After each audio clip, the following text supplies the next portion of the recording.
Olá, seja bem-vindo ao canal do Instituto de Música Claritas Pulcre. Eu sou o professor Tiago Teixeira e hoje vamos falar sobre o conceito de ordem, especificamente no âmbito da arte. Então, imaginemos inicialmente que queremos colocar nossa biblioteca em ordem. Se apenas empilhássemos livros, revistas, jornais, pastas, aí nós teríamos o caos. Mas, se, pelo contrário, fizermos uma classificação, se agruparmos o material por tema, por ordem alfabética, por tamanho, etc., então nós teremos ordem. Muito bem. Então, vamos ver em que consiste propriamente a ordem. Então, para haver ordem, é necessário, em primeiro lugar, uma pluralidade de elementos. Se eu tivesse um só livro, por exemplo, não teria como eu ordenar minha biblioteca, né? Porque seria um livro só. Então, é a pluralidade de elementos como que a matéria sobre a qual se irradiará a ordem. O segundo elemento da ordem é a unidade. Eu posso classificar meus livros conforme o conteúdo, né? História, ciências, artes, engenharia, etc. Conforme a língua, né? Latim, português, inglês, etc. Conforme o formato, conforme o tipo de encadernação, enfim. Conforme eu determine, né, o critério. E esse elemento especificador, né, que é o princípio da unidade, conforme ele muda, também mudará a disposição dos materiais. Então, a disposição dos elementos está em função do princípio de unidade que for escolhido. Né? E, além disso, né, às vezes pode acontecer que a ordem de uma pessoa pode se tornar desordem de outro. Como assim? Vamos pensar um exemplo muito simples aqui. Né? Imagina um professor que tem o seu escritório e ele ordena os seus livros, né, sobre a mesa conforme o assunto, conforme a matéria de que trata esses livros relacionados a uma determinada pesquisa sua.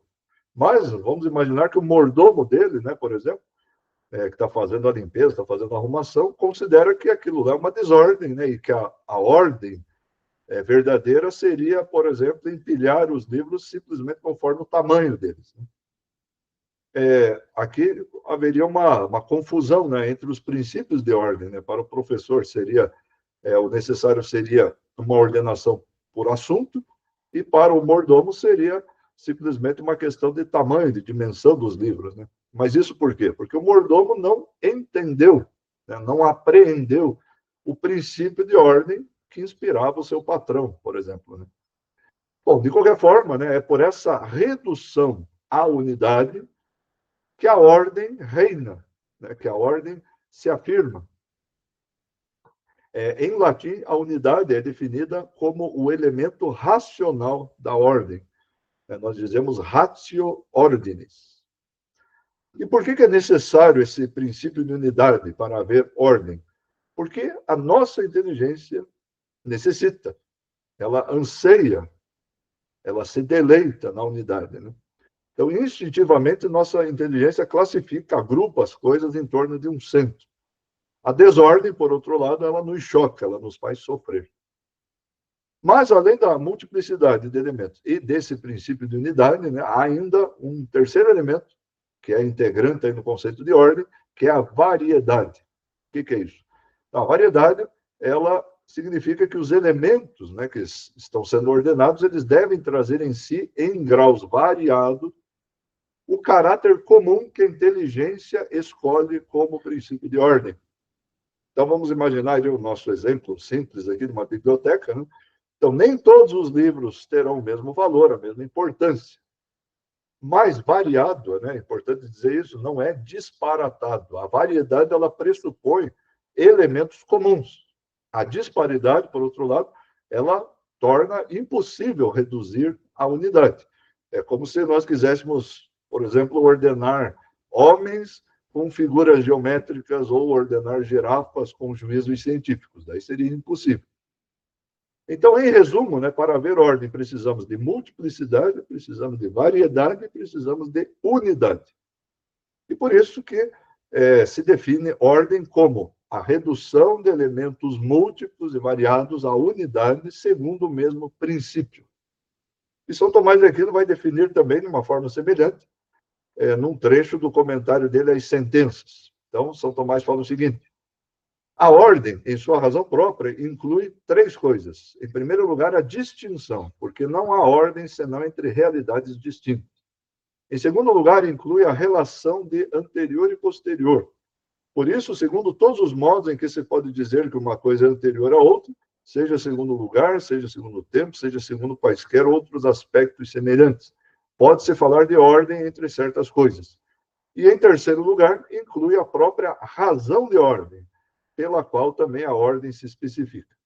Assim, há uma ordem segundo lugar, outra segundo a dignidade, outra segundo a origem, e assim sucessivamente.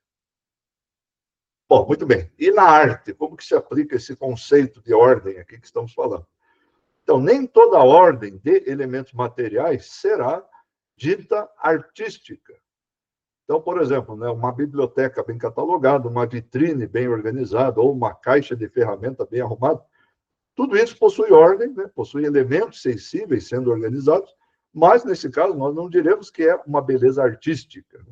A beleza artística, ela estará naquela ordem que, uma vez contemplada, produz uma forte impressão. Ela deve falar aos sentidos, à imaginação, à inteligência, e ela deve despertar o prazer da contemplação.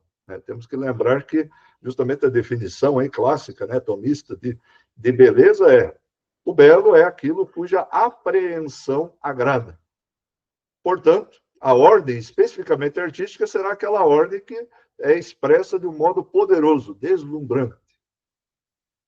A obra em si, ela é um todo, ela é um conjunto sensível, material, ordenado, e reúne multiplicidade, variedade e unidade.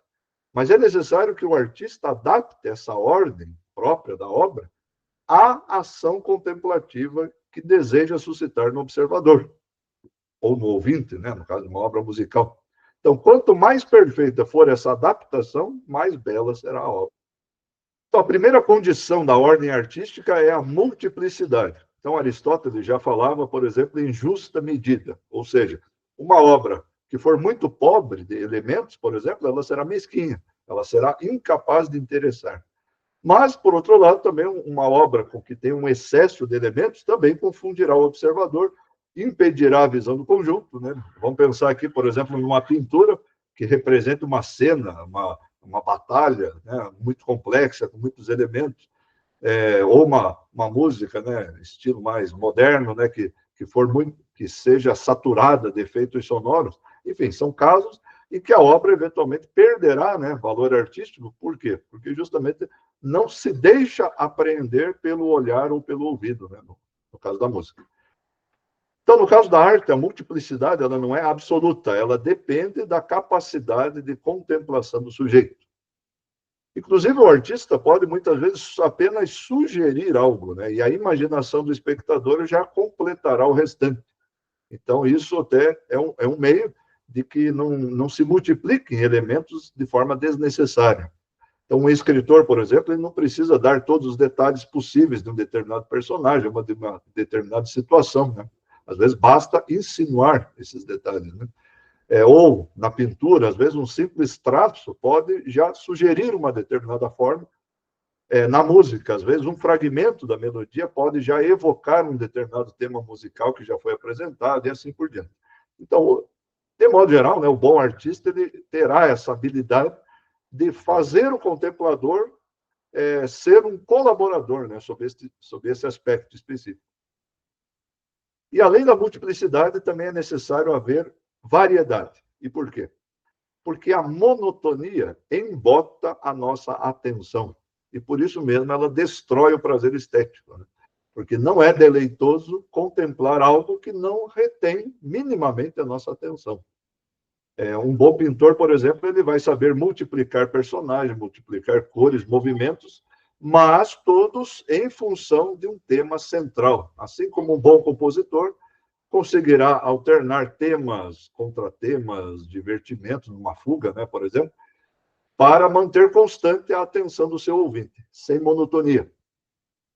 E, aliás, né, um dos meios eficazes de gerar essa variedade artística é justamente o contraste, né, que é pode ser uma oposição de personagens, né, no caso da literatura, pode ser alternância de luz e sombra em artes visuais, pode ser contraste de timbres, de relações consonância-dissonância, no caso da música, enfim, e assim por diante. Né? E até mesmo, às vezes, um elemento em si menos menos harmonioso, ele pode aparecer num conjunto, né, numa composição, para justamente dar realce a elementos mais formosos, mais harmoniosos. E, por fim, né, além da multiplicidade de elementos, além da variedade, nós temos a unidade. Então, será a unidade que transformará essa multiplicidade variada num conjunto coerente. E esse princípio de unidade é justamente a ideia, né, que o artista escolhe para dar sentido ao todo. Então, são as disposições simétricas numa pintura, é a tonalidade ou o ritmo, no caso da música, pode ser um sistema estrutural, no caso da arquitetura, né, uma série de arcos, por exemplo, né, numa catedral gótica. Enfim, tudo isso são meios de se reduzir elementos diversos à unidade. Na literatura, pode ser o caráter do herói ou a ideia central do drama, né, que servem para unificar todos os episódios de uma determinada história, enfim. O artista em si, ele é livre para escolher o princípio de unidade, mas uma vez que for escolhido, deve permanecer fiel a esse princípio. Caso contrário, o que vai acontecer? Vai nascer a incoerência e, consequentemente, a feiura artística, né? E na música, especificamente, né, que é o nosso caso aqui, como que aparece esse princípio de unidade? Então, vejamos. Numa obra musical, a multiplicidade ela se traduz nos motivos melódicos, nas frases, nas harmonias, nos padrões rítmicos, etc. Ou até nos contrastes, né, de dinâmica, tonalidade, timbre. Enfim, isso caracteriza aí a multiplicidade de elementos, né? Mas se não houver um princípio de unidade que organize esse conjunto, tudo aquilo vira simplesmente um amontoado de sons. Aí a necessidade estrita, né, das chamadas formas musicais. Então, numa sonata clássica, por exemplo, né, nós teremos a unidade dada pelo tema, ou conjunto de temas, né, apresentados na primeira parte, né, chamada exposição. Então, mesmo percorrendo regiões tonais distantes, né, ou criando episódios de forte contraste, a obra faz sentido. Por quê? Porque tudo retorna, tudo se resolve naqueles mesmos temas lá que foram inicialmente apresentados. Mesmo sendo submetidos a um desenvolvimento, né, e a recapitulação, né, de certa forma, há um eixo, né, há uma ideia central que dá coerência ao conjunto. Se a gente pegar uma fuga, né, barroca, lá, por exemplo, né, ainda que se multiplique as entradas, as inversões, as aumentações, diminuições, o ouvinte apreende que existe ali um tema principal que funciona como uma coluna vertebral da obra, né? E justamente o retorno constante daquele tema garante, né, que o conjunto seja orgânico. Se a gente pegar uma cena de ópera italiana, por exemplo, né, típica, ainda que ali a gente encontre elementos tão diversos, né, como recitativos, áreas lentas, intervenções de vários personagens, trechos rápidos, mudanças de andamento, enfim. Mesmo assim, mesmo numa cena típica ali de ópera italiana, por exemplo, nós temos lá um princípio de unidade, né, que é aquele arco, aquela progressão psicológica do personagem, a coesão tonal, às vezes até coesão temática, né, alguns motivos assim que são utilizados ao longo da cena, enfim, são meios que o bom compositor utilizará para imprimir unidade àquele conjunto musical. Enfim, né, além desses elementos próprios da ordem, né, que a gente falou, então a multiplicidade, a variedade, a unidade, nós temos um conceito central aqui na teoria tomista do belo, que é a claritas pulcri, ou o esplendor do belo. Esse é um conceito aí muito, muito central na estética medieval, e significa o quê? Que a obra de arte fará brilhar uma ideia em materiais sensíveis. E a ordem artística será bela porque resplandece pela multiplicidade dos seus elementos, pela variedade das suas relações e pela unidade que os congrega. Então, a obra fala às almas e as enche de esplendor. E é nesse brilho que se encontra a alegria da contemplação. Então, eis aqui, né, o cerne dessa questão da ordem artística, né, multiplicidade, variedade, unidade, esplendor. E uma ideia importante aqui para a gente guardar é que a ordem artística ela está em função de um efeito a ser produzido, de um interesse a ser despertado no ser humano que é chamado a contemplá-la. Então, essa ordem artística ela precisa ser adequada às capacidades humanas de apreensão. Então, por isso que se diz que o belo consiste numa dupla harmonia, né? Tem aquela harmonia interna, intrínseca da obra, né? A sua proporção, a integridade das partes, enfim, mas também uma segunda harmonia, que é a harmonia do objeto com o sujeito que o contempla, e que é propriamente isso que nós chamamos aqui de clareza, da claritas, do esplendor. Então, em resumo, essas são algumas reflexões gerais aqui, para prosseguirmos aí um pouco mais nesses temas aí que tratamos aí sobre os fundamentos filosóficos, né, da estética musical. Obrigado aí por assistirem e até o próximo vídeo. Obrigado, até mais.